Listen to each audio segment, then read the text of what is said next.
Ukute mwanaume ana kitanda, ana godoro, ana TV, ana sofa, ana kila kitu cha ndani.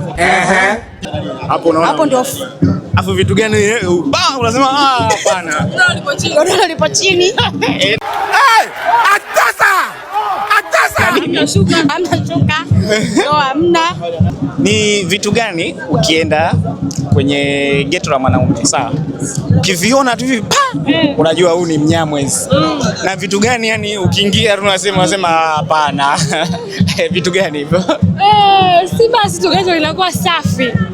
Wewe geto liwe safi tu ama? Sasa kuna kila kitu ndani yani. Kama nini na nini? Tuelezee hivi hata viwili tu kwamba nikiviona hivi kwa mshikaji na hapa unyama hapa. Wewe hapo niambia. Vitu gani ukiviona tu hivi ukiingia ukaviona unasema huyo Mnyamwezi? Muulize huyo hapo huyo. Anaogesha yangu. Hili swali linarudi kwako tu. Wanasema nimeuliza swali. Vitu gani ukiingia kwenye geto la mwanaume first day unajua huyu ni Mnyamwezi? Alafu vitu gani ukiviona tu unasema hapa nimeyakanyaga? Ukute mwanaume ana kitanda, ana godoro, ana TV, ana sofa, ana kila kitu cha ndani. Hapo unaona. Hapo ndio. Afu vitu gani unasema hapana. Godoro lipo chini. Na nini? Hamna shuka. Hamna. Ndio ipo hapo. Yaani ndio ipo hapo.